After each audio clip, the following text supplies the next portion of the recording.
الحمدللہ رب العالمین، الصلاۃ والسلام علیک یا سید المرسلین، فاعوذ باللہ من الشیطان الرجیم، بسم اللہ الرحمن الرحیم۔ میری معزز ماؤں اور بہنوں، جیسا کہ آپ سب کو معلوم ہے، نماز اسلام کے ارکان میں دوسرا اور اہم رکن ہے۔ اس کی فرضیت اور اہمیت اس قدر ضروری ہے کہ اللہ رب العزت نے قرآن پاک میں نماز کو قائم کرنے کا حکم عطا فرمایا ہے۔ معزز ماؤں اور بہنوں، نماز ایک اہم عبادت ہے۔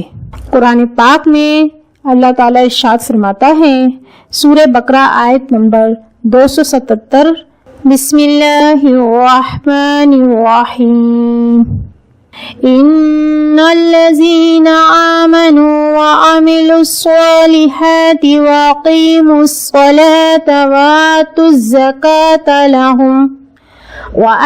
الزکاة لهم اجرهم عند ربهم ولا خوف علیہم ولا هم یحزنون۔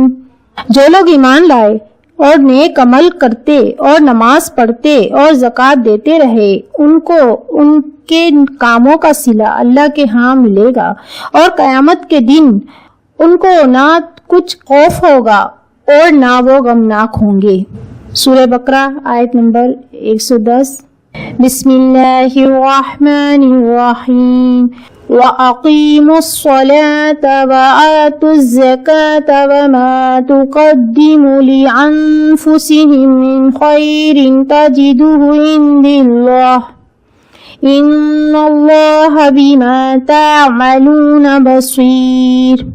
اور نماز ادا کرتے رہو اور زکوٰۃ دیتے رہو، اور جو بھلائی اپنے لیے آگے بھیجو گے اس کو اللہ کے ہاں پاؤ گے۔ کچھ شک نہیں کہ اللہ تمہارے سب کاموں کو دیکھ رہا ہے۔ معزز ماں اور بہنوں، جہاں جہاں قرآن کریم میں نماز کی اہمیت بتائی گئی ہے، وہیں نماز کو چھوڑنے کے نقصانات بھی بتائے گئے ہیں۔ دنیا و آخرت میں بے نمازی عورت کی کامیابی ممکن ہی نہیں۔ میری اکثر بہنیں یہ کہتی ہیں، ہم نماز تو پڑھنا چاہتے ہیں مگر وقت نہیں ملتا، گھر کے کام کاج بہت زیادہ ہیں، کیا کریں؟ سسرال، ساس سسر، شوہر، بچوں کے کاموں سے فرصت ہی نہیں ملتی، شاپنگ وغیرہ، اتنے سارے کاموں میں نماز کے وقت کا پتہ ہی نہیں چلتا۔ کچھ بہنیں کہتی ہیں، معلوم نہیں کیا بات ہے، نماز کا ارادہ تو کرتے ہیں مگر نماز پڑھ نہیں پاتے۔ اور وہ خواتین جن کے چھوٹے بچے ہیں، ان کے پاس تو نماز نہ پڑھنے کا اچھا بہانہ ہے کہ بچہ ابھی چھوٹا ہے، جس کی وجہ سے ہم نماز نہیں پڑھ سکتے۔ میری بہنوں، ہوش کریں، اپنے آپ کو اس شیطانی وسوسے سے نکالیں۔ اس بات کو سمجھیں کہ شیطان ہمیں نماز سے روک رہا ہے، ہمیں دنیاوی کاموں میں الجھا رہا ہے، ہمیں نماز سے دور کر کے اللہ کا نافرمان بنا رہا ہے۔ نماز کسی بھی صورت معاف نہیں۔ معزز ماں اور بہنوں، مرنے کے بعد سب سے پہلا سوال نماز کا ہی ہوگا۔ اس وقت ہم کیا کریں گے، کیسے جواب دیں گے؟ اس وقت نہ تو دنیاوی کام ہمارے کام آئیں گے، اور نہ ہی ہمارے عزیز رشتہ دار، اور نہ ہی شوہر، بچے، حتیٰ کہ ماں باپ بھی ہمارے کام نہیں آئیں گے۔ اس وقت صرف ہمارے اچھے اعمال ہمارے کام آئیں گے۔ حضور اکرم صلی اللہ علیہ وسلم کا ارشاد ہے، حضرت ابو ہریرہ رضی اللہ تعالیٰ عنہ اس کے راوی ہیں، قیامت کے دن سب سے پہلے نماز کا حساب لیا جائے گا۔ اگر وہ اس امتحان میں کامیاب ہو گیا تو آگے بھی کامیاب ہو گیا، وہ آگے بھی کامیاب ہوگا، اور جس نے اس میں نقصان اٹھایا، فیل ہوا، وہ آگے بھی فیل ہوگا، نقصان اٹھائے گا۔ نماز چھوڑنے کا نقصان کوئی چھوٹا نقصان نہیں میری بہنوں، یہ بہت بڑا نقصان ہے۔ معزز ماں اور بہنوں، یاد رکھیں، یہ دنیا فانی ہے، یہاں ہم چند دن کے مہمان ہیں۔ اس سے پہلے ہم دنیا سے چلے جائیں، جانے کی تیاری کر لیں۔ میری بہنوں، کہیں بھی جانے سے پہلے تیاری کرنی پڑتی ہے۔ اگر سفر لمبا ہے تو زیادہ تیاری، اور اگر دوسری جگہ شفٹ ہونا ہے تو اس کی اور زیادہ تیاری۔ ہم تو اس دنیا میں مہمان ہیں، مسافر ہیں، ہماری منزل تو آخرت ہے، تو اس کی تو سب سے زیادہ تیاری ہونی چاہیے۔ میری بہنوں، جب ہمارے امتحان ہوتے ہیں یا بچوں کے امتحان کی تیاری کرواتے ہیں تو ہماری کوشش ہوتی ہے کہ امپورٹنٹ سوالات ہمیں معلوم ہو جائیں۔ امتحان میں اچھے نمبر لے سکیں۔ نوٹس وغیرہ سے تیاری کرتے ہیں، اپنے بچوں کو سلیبس میں دیے گئے سوالات کی تیاری کراتے ہیں تاکہ وہ اچھے نمبروں سے پاس ہو جائیں۔ کس قدر فکر مند ہوتے ہیں، خوب پیسہ بھی خرچ کرتے ہیں، اچھے ٹیوٹر بھی ہائر کرتے ہیں، اور جن بہنوں کے پیپر ہوتے ہیں وہ رات دن ایک کر دیتی ہیں، کھانا پینا ختم، ان کو پیپر کی فکر لگی رہتی ہے، دن رات پڑھتی رہتی ہیں۔ ذرا غور کریں، سوچیں، دنیا کے امتحان کی تو اتنی تیاری، اس قدر فکر، مگر افسوس صد افسوس آخرت کے امتحان کی کوئی فکر نہیں، کوئی تیاری نہیں، جہاں ہمیں ہمیشہ رہنا ہے اس کی کوئی فکر نہیں، جبکہ ہمیں امپورٹنٹ سوال بھی معلوم ہے۔ ہمیں معلوم ہے، ہمیں بار بار بتایا جاتا ہے کہ پہلا سوال نماز کا ہوگا، پھر بھی ہم اس قدر غفلت اور لاپرواہی کر رہے ہیں۔ میری بہنوں، ہم نمازیں چھوڑتے ہی چلے جا رہے ہیں، اس کا ہمیں کوئی احساس نہیں، کوئی ملال نہیں، کوئی شرمندگی نہیں، کوئی دکھ نہیں۔ جب جنتی بہنیں جنت میں چلی جائیں گی اور دوزخی بہنیں دوزخ میں جا رہی ہوں گی تو اہل جنت ان سے پوچھیں گے کس وجہ سے دوزخ میں جا رہی ہیں، تو وہ کہیں گی نماز نہ پڑھنے کی وجہ سے۔ افسوس، حدیث پاک میں ہے کہ آپ صلی اللہ علیہ وسلم ارشاد فرماتے ہیں، میدان حشر میں عورت کو ایک بھی نماز چھوڑنے کا دکھ ایسا ہوگا جیسے اس کے بچے کو دنیا میں اس سے چھین لیا جائے۔ وہ تکلیف، وہ صدمہ وہ میدان حشر میں محسوس کرے گی۔ قرآن کریم میں اللہ کریم سورہ مدثر میں ارشاد فرما رہا ہے کہ کچھ جہنمی ایسے ہوں گے جن کو اتنے شدید عذاب کے ساتھ جہنم میں لے جایا جا رہا ہوگا۔ اہل جنت ان سے پوچھیں گے کہ تم نے ایسا کیا کیا کہ تم پر آج اتنا شدید عذاب ہو رہا ہے؟ وہ جواب دیں گے، ہم دنیا میں جان بوجھ کر نماز قضا کرتے تھے۔ معزز ماں اور بہنوں، غور کریں ہمارا حال کیا ہوگا۔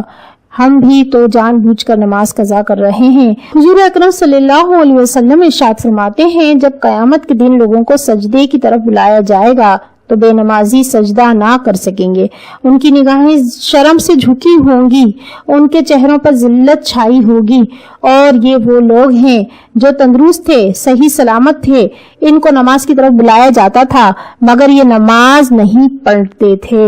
بخاری شریف میں روایت ہے کہ حضور اکرم صلی اللہ علیہ وسلم نے ارشاد فرمایا، قیامت کے دن مخلوق کو حکم ہوگا کہ اللہ کو سجدہ کرو، بے نمازی کی پشت پیٹھ تختے کی طرح سخت کر دی جائے گی، اس کی پشت تختے کی طرح سخت ہو جائے گی، وہ سجدے کی کوشش کرے گا مگر سجدہ نہ کر پائے گا، اس کی نگاہیں شرم سے جھکی ہوں گی۔ ذرا غور کریں، ابلیس نے کیا کیا تھا؟ سجدہ نہیں کیا تھا، وہی معاملہ اس کے ساتھ ہوگا۔ بے نمازی قیامت کے دن سجدہ کرنا چاہ رہے ہوں گے لیکن ان کو سجدے کی توفیق نہ ہوگی۔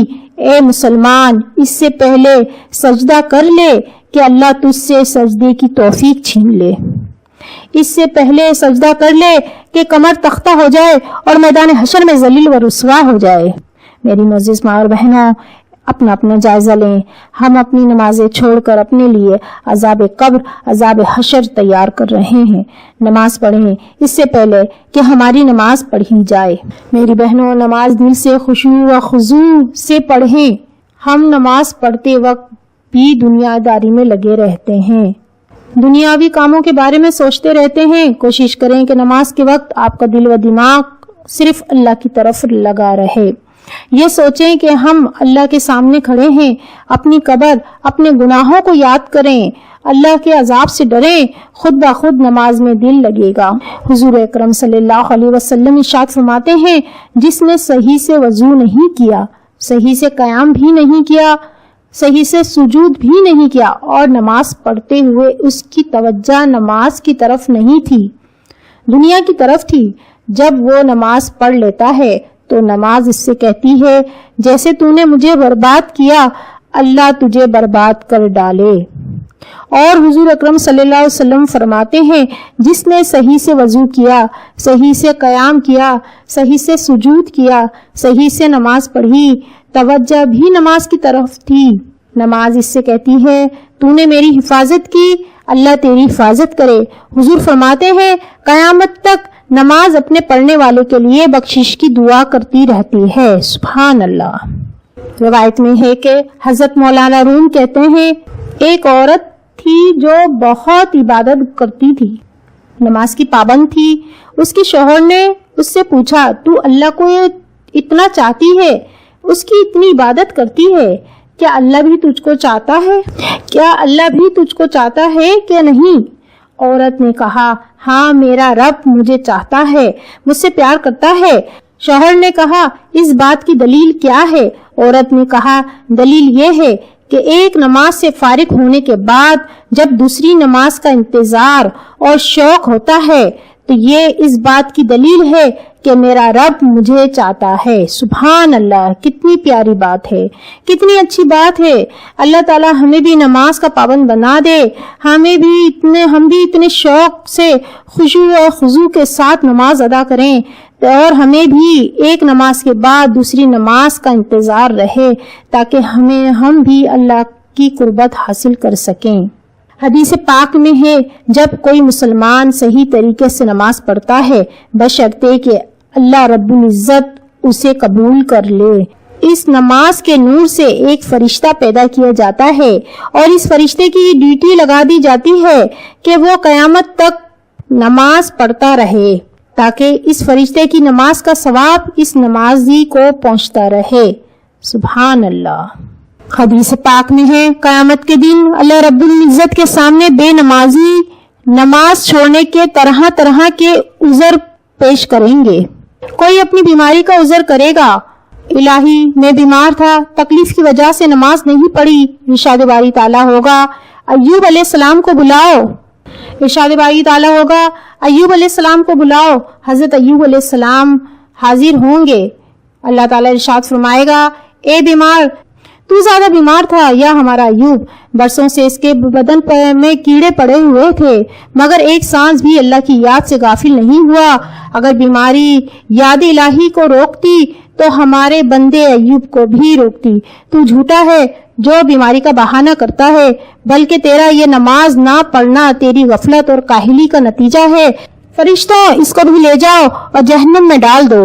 قیامت کے دن ایک بے نمازی عورت اللہ کے سامنے حاضر ہوگی، اللہ تعالیٰ سے پوچھے گا تو نے نماز کیوں نہیں پڑھی؟ یہ عورت جواب دے گی، عرض کرے گی الہی مجھے اپنے گھر اور خاوند کے کام دھندوں سے فرصت نہیں ملتی تھی، شوہر کے خوف کی وجہ سے یہ فرض ادا نہیں ہو سکتا تھا۔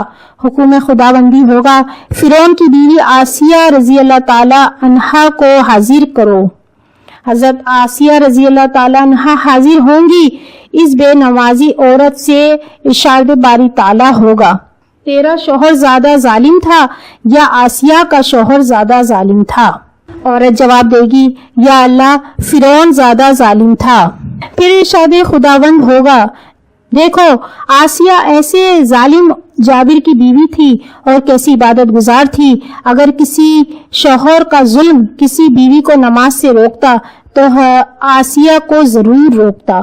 او بے نمازی عورت تیرا یہ عذر غلط ہے، تو خود غافل تھی اور اپنی غفلت کی وجہ سے تو نے نماز نہیں پڑھی۔ فرشتوں لے جاؤ اس کو بھی جہنم میں داخل کر دو۔ میری معزز ماں اور بہنوں، اب اپنا حال دیکھیں، ہم اپنی نمازیں برباد کر رہے ہیں۔ ڈریں اس وقت سے کہ کہیں ہمارا حال بھی اس بے نمازی عورت کی طرح نہ ہو۔ اللہ تعالی ہمیں آخرت سے محفوظ رکھے، آخرت کے عذاب جہنم کے عذاب سے محفوظ رکھے۔ ڈریں قیامت کے دن سے جب نماز کا سوال ہوگا۔ حضرت آسیہ رضی اللہ تعالی عنہا نے کس قدر مشکل وقت گزارا، کیسی نیک بیوی تھی، انہوں نے ان مشکلات میں بھی اپنی نماز نہ چھوڑی۔ ایک ہم ہیں، اس قدر آسائشوں کے باوجود اتنی سہولتیں موجود ہیں، اس کے باوجود ہم خدا کا شکر ادا نہیں کرتے، خدا کا حکم نہیں مانتے، یہ ہماری بدقسمتی نہیں تو اور کیا ہے کہ ہم دنیا کی خاطر خدا کے حکم کو بھلا بیٹھے ہیں، اپنے آرام کے خاطر اپنی نمازیں قضا کر رہے ہیں۔ یہ نماز سے غفلت نہیں تو اور کیا ہے۔ اللہ رب الکریم ہم سب کو نماز پڑھنے کی توفیق عطا فرمائے، ہمیں نماز کا پابند بنا دے، آمین۔ اس ویڈیو کو لائک اور شیئر ضرور کریں تاکہ ہم مل کر اپنی بہنوں کو نماز کی اہمیت بتائیں، یہ صدقہ جاریہ ہے۔ جب یہ ویڈیو آپ شیئر کریں گی اور دوسری بہنیں یہ ویڈیو دیکھیں گی، سنیں گی تو انشاءاللہ وہ بھی نماز کی طرف آئیں گی، وہ بھی نماز پڑھیں گی، تو اس کا ثواب یقیناً آپ کو بھی ملے گا کیونکہ یہ صدقہ جاریہ ہے۔ میری مزید ویڈیوز کے لیے سبسکرائب کریں اور بیل آئیکن پر ضرور کلک کریں تاکہ میری نئی آنے والی ویڈیو آپ کو آسانی سے مل سکے۔